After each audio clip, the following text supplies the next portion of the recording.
ಅವ್ರನ್ನ ಮಾತಾಡ್ತೇನೆ ಸರ್. ಈಗ ಬಿಜೆಪಿ ಗಂಭೀರ ಆರೋಪ ಮಾಡ್ತಾ ಇದೆ, ರಾಜ್ಯ ಸರ್ಕಾರ ವಿರುದ್ಧ ಸ್ವಜನ ಪಕ್ಷಪಾತ ಆರೋಪ ಮಾಡ್ತಾ ಇದ್ದಾರೆ. ಅಬಕಾರಿ ಇಲಾಖೆಯಲ್ಲಿ ಈಗಾಗಲೇ 8 DC-ಗಳಿದ್ದಾರೆ, ಆದರೂ ಕೂಡ ಇನ್ನು 2 ಒಂದೇ ಸಮುದಾಯದವರಿಗೆ ಸ್ಥಾನಮಾನ ಕೊಡಬೇಕು ಅಂತ ಸಚಿವರು ಒತ್ತಡ ಆಗ್ತಾ ಇದ್ದಾರೆ. ಎಕ್ಸೈಸ್ ಮಿನಿಸ್ಟರ್ ಅಶೋಕ್ ಅವ್ರದ್ದು ಏನು ಕೆಲಸ? ಅಶೋಕ್ ಅವರು ರೆವಿನ್ಯೂ ಮಿನಿಸ್ಟ್ರು ಆಗಿದ್ದರು ಒಂದಾನೊಂದು ಕಾಲದಲ್ಲಿ. ಈಗ ಅಪೋಸಿಷನ್ಗೆ ಸರ್ಕಾರಕ್ಕೆ ಯಾವ ಅಧಿಕಾರಿನ ಎಲ್ಲಾಕಬೇಕು, ಸಮುದಾಯದ ಮೇಲೆ ಅಧಿಕಾರ ಕೊಡುವಂಥ ಸಿಸ್ಟಮ್ಮು ಕಾಂಗ್ರೆಸ್ ಪಕ್ಷದಲ್ಲಿಲ್ಲ. ಅದು BJP ಅವ್ರದ್ದು, ಅದೆಲ್ಲ ಗಿಮಿಕ್ಕು. ಅಶೋಕ್ ಅವರು ಪಾಪ ಅವ್ರಿಗೊಂಥರ ಬುದ್ಧಿ ಹೋಗ್ಬಿಟ್ಟೈತೆ ಅಪೋಸಿಷನ್ ಲೀಡ್ರ್ ಅಂದಮೇಲೆ. ಏನು ವಿಚಾರ ಸಿಗ್ತಾಯಿಲ್ಲ, ಬಾಯಿಗೆ ಬಂದಂಗೆ ಮಾತಾಡ್ತಾ ಇರ್ತೀನಿ. ಯಾಕೆ ಈ BJP ಅವರು ಡೈಲಿ ಇದ್ದರೆ ಜಾತಿ ಅಂತ ಹಿಂಗೆ ಸಾಯ್ತಾವ್ರೆ ಅಂತ ನನಗಂತೂ ಅರ್ಥ ಆಗ್ತಾ ಇಲ್ಲಪ್ಪ. ಡೈಲಿ ಇದ್ದರೆ ಆ ಜಾತಿ ಈ ಜಾತಿ, ಕುವೆಂಪು ಅವರು ಹೇಳಿರೋವಂಥದ್ದು ಅಶೋಕ್ ಅವರು ಪಾಲನೆ ಮಾಡುವಂಥದ್ದು ಏನಿಲ್ವ? BJP ಪಕ್ಷ ಅಂತ ಹೇಳ್ತದಲ್ಲ, ಮಹಾನ್ ರಾಷ್ಟ್ರೀಯವಾದಿಗಳು, ಮಹಾನ್ ವ್ಯಕ್ತಿಗಳು ಅಂತಾರಲ್ಲ, ಯಾಕೆ ಈ ಜಾತಿ ವಿಚಾರ ತಗೋಬತ್ತವ್ರ ಮಾತಕ್ಕೆ ಮುಂಚೆ? ಯಶಿಕಾ ಮನೆಯಲ್ಲೇ ಬೇಕರಿ ಬಿಸ್ನೆಸ್ ಮಾಡಿ 6 ಲಕ್ಷ ಗಳಿಸ್ತಿದ್ದಾರೆ. ನೀವು ಕೂಡ ಅವರಿಂದ ಕಲಿಬೇಕಾ? ಅವ್ರ ಜೊತೆ ವಿಡಿಯೋ ಕಾಲ್ನಲ್ಲಿ ಮಾತಾಡಬೇಕಾ? ಈಗಲೇ ಫ್ರೀಡಮ್ ಆ್ಯಪ್ ಡೌನ್ಲೋಡ್ ಮಾಡಿ. ಕಾಂಗ್ರೆಸ್ ಪಕ್ಷ ಅನ್ನೋದು ಜಾತ್ಯತೀತ ಪಕ್ಷ. ನಮ್ಮ ಮುಖ್ಯಮಂತ್ರಿಗಳು ಜಾತ್ಯತೀತ ವ್ಯಕ್ತಿ. ಈ ದೇಶದಲ್ಲಿ ರಾಜ್ಯದಲ್ಲಿ ಹುಟ್ಟಿದಂಥ ಪ್ರತಿಯೊಂದು ಸಮುದಾಯ ನಮಗೆಲ್ಲ ಒಂದೇ. ಅಧಿಕಾರ ಕೊಡೋದು, DC ಮಾಡೋದು, ಸಬ್ ಇನ್ಸ್ಪೆಕ್ಟರ್ ಮಾಡೋದು, ಕಾನ್ಸ್ಟೇಬಲ್ ಮಾಡೋದು ಯಾವುದು ಜಾತಿ ಮೇಲೆ ಕೊಡೋದಲ್ಲ, ಅವನ ಯೋಗ್ಯತೆ ಮೇಲೆ ಕೊಡೋದು. ಯಾವುದಾದ್ರೂ ಜಾಸ್ತಿ ಸಮುದಾಯ ಕೊಟ್ಟಿದ್ರೆ ಅದನ್ನು ತೆಗೆದು ಬೇರೆದು ಕೊಡ್ತಾರೆ. ಇವರು ಸುಮ್ಮನೆ ಈ ಸುಳ್ಳು ಆಪಾದನೆಗಳು ಮಾಡೋದನ್ನ ಬಿಟ್ಟು ಈ BJP ಅವರು ಈ ರಾಜ್ಯದ ಅಭಿವೃದ್ಧಿಗೆ ನೆನ್ನೆ ಹೋಗಿದ್ದಾರೆ ಪ್ರಧಾನಮಂತ್ರಿಗಳ ಹತ್ರ. ಆ ದುಡ್ಡು ಕೊಡಿಸೋವಂಥ ಕೆಲಸ ಮಾಡಲಿ.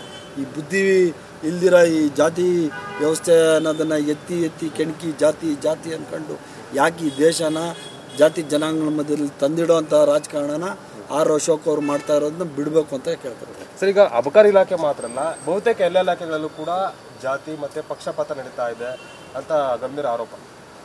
ನನಗಂತೂ ಅರ್ಥ ಆಗ್ತಾ ಇಲ್ಲ ಬ್ರದರ್. ಈಗ ನಾನು urban development minister. Urban development ಮಿನಿಸ್ಟ್ರಲ್ಲಿ ಇಡೀ ರಾಜ್ಯದಲ್ಲಿ ಕಮಿಷನರ್ಗಳು ಭಾಳ ಜನ ಇದ್ದಾರೆ. ನನಗೆ ಗೊತ್ತಿರೋ ಪ್ರಕಾರ ಒಂದು 150 ಕೀ ಪೋಸ್ಟ್ಗಳಲ್ಲಿ ಒಬ್ಬನೋ ಇರ್ಬೋದು. ಹಂಗಾರೆ ನನ್ನ ಇಲಾಖೆಯಲ್ಲಿ ಆಗಿಲ್ಲ, ಹಂಗಾದರೆ ಬೇರೆ ಇಲಾಖೆಗಳಲ್ಲೂ ಎಲ್ಲೂ ಆಗಿಲ್ಲ. ಇದು ಅಶೋಕ್ ಅವರವರ ಸುಳ್ಳು ಆಪಾದನೆ. ಅಶೋಕ್ ಅವರು ಸುಳ್ಳು ಹೇಳೋದ್ರಲ್ಲಿ ನಂಬರ್ 1 ಆಗ್ಬಿಟ್ಟವ್ರೆ. ಮುಂಚೆ ಯಾಕೋ ಅವರು ಅಧಿಕಾರದಲ್ಲಿದ್ದಾಗ ಭಾಳ ಇದರಲ್ಲಿ ತೂಕವಾಗಿ ಮಾತಾಡ್ತಾಯಿದ್ರು. ಈಗ ಪ್ರತಿ ದಿವಸ ಜಾತಿ ವಿಚಾರ ಎತ್ಕೊಂಡು ಮಾತಾಡ್ತಾರೆ. ನನಗೆ ಅರ್ಥ ಆಗ್ತಾ ಇಲ್ಲ ಅವ್ರದ್ದು ಬುದ್ಧಿ ಎಲ್ಲೋಗೈತೆ ಅಂದ್ಬಿಟ್ಟು. ಸರ್, ಈಗ ನೇಮಕಾತಿ ಮತ್ತು ವರ್ಗಾವಣೆ ವಿಚಾರದಲ್ಲಿ ತಮಗೆ ಬೇಕಾದಂಥ ಅಧಿಕಾರಿಗಳ ನೇಮಕ ಮಾಡಿಕೊಂಡು ಸಚಿವರ ಆಪ್ತರಿಗೆ ಇದರಿಂದ ಅನುಕೂಲ ಆಗ್ತಾ ಇದೆ ಅಂತ ಆರೋಪ. ಯಾವ ವಿಚಾರ, ಎಲ್ಲಿ ಯಾವುದಾದ್ರೂ ಪರ್ಟಿಕ್ಯುಲರ್ ಕೇಸ್ ಹೇಳ್ಬೇಕಲ್ಲ.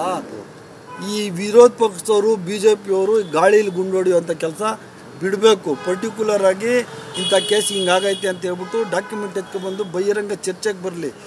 ಸುಮ್ಮನೆ ಈ ಥರ ಎಲ್ಲ ಒಂದಾಗಿರೋರು ಈ ರಾಜ್ಯದಲ್ಲಿ ಎಲ್ಲ ಜಾತಿ ಜನಾಂಗಗಳು ನಮ್ಗೆ ಬೇಕಾಗಿರೋವಂಥದ್ದು ಎಲ್ಲರೂ ನಾವು ಅಣ್ತಮ್ಮಗಳೇ. ಈ ದೇಶದಲ್ಲಿ ಹುಡ್ದಂಥವ್ರು ಫಸ್ಟು ಹಿಂದೂ ಮುಸ್ಲಿಂ ಅಂತ ಮಾಡಿದ್ರು, ಕ್ರಿಶ್ಚಿಯನ್ ಅಂತ ಮಾಡಿದ್ರು BJP ಅವರು. ಈಗ ಇದ್ಯಾವುದೋ ಜಾತಿದು ಇಟ್ಕೊಂಡು ಅವ್ರು ಹೊಸದಾಗಿ ಈ ಕೆಟ್ಟ ಗುಣನ ಬಿಡೋಕೆ ಹೇಳ್ಬೇಕು. ಕುವೆಂಪು ಅವರು ಹೇಳ್ದಂಗೆ ಕರ್ನಾಟಕ ರಾಜ್ಯ ಭಾರತ ದೇಶ ಅನ್ನೋದು ಸರ್ವ ಜನಾಂಗದ ಶಾಂತಿಯ ತೋಟ.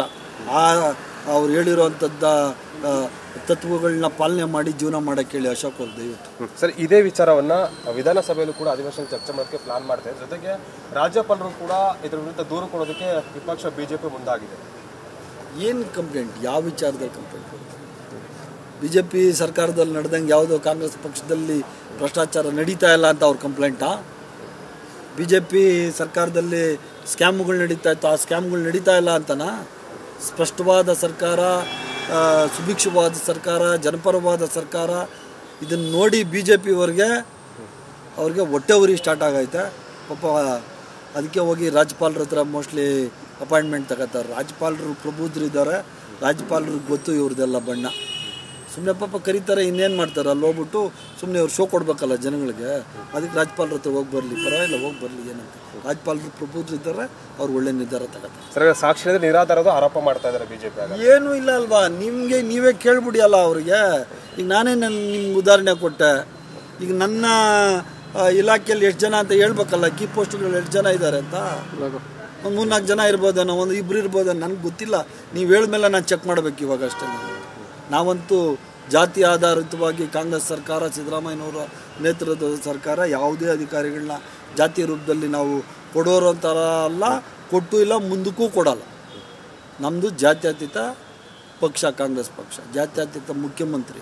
ನಮ್ಮೆಲ್ಲ ಮಂತ್ರಿಗಳು 33 ಜನ ಇರೋರು, ಇನ್ಕ್ಲೂಡಿಂಗ್ ಅವ್ರ deputy chief minister D K Shivakumar ಅವರಿಂದ ಹಿಡಿದು ಎಲ್ಲರೂ ಜಾತ್ಯತೀತರೇ ನಾವಿರೋದು. ನಾವು ಯಾವುದೇ ಸಮುದಾಯಗಳಿಗೆ ಇಂಥ ನಿರ್ದಿಷ್ಟವಾದ ಜಾಗ ಕೊಡೋದು ಅದು ನಮ್ಮಲ್ಲಿ ಆ ಸಿಸ್ಟಮ್ ಇಲ್ಲ. ಅದು BJP ಅವರಿಗೆ ಸೀಮಿತವಾದ್ದು ಆ portfolio. Thank you sir. Thank you brother. Bye bye. ಇದಿಷ್ಟು ಕೂಡ ಬೇಡತಿ ಸುರೇಶ್ ಅವರ ಮಾತು. ಬಿಜೆಪಿಯ ಆರೋಪ ಸುಳ್ಳಾಗಿರುವಂಥದ್ದು. ಅದ್ರ ಜೊತೆಗೆ ಅಂಥ ರೀತಿಯ ಯಾವುದೇ ರೀತಿಯಾದಂಥ ಒಂದು ಜಾತಿಪಾತ ಸಂಬಂಧಪಟ್ಟಂತೆ ಕಾಂಗ್ರೆಸ್ ಪಕ್ಷದಲ್ಲಿ ನಡೀತಾ ಇಲ್ಲ. ಈ ಒಂದು ಹೇಳಿಕೆ ಕೊಡೋದ್ರ ಮೂಲಕ ಆರ್ ಅಶೋಕ್ ಅವರ ಒಂದು ಹೇಳಿಕೆಗೆ ತಿರುಗೇಟನ್ನು ಕೂಡ ಕೊಟ್ಟಿರುವಂಥದ್ದು. ಕ್ಯಾಮ್ರಾ ಪರ್ಸನ್ ಮಹೇಂದ್ರ ಜೊತೆ ಅನಿಲ್ ಕಲ್ಕೆರೆ, TV9 ಬೆಂಗಳೂರು.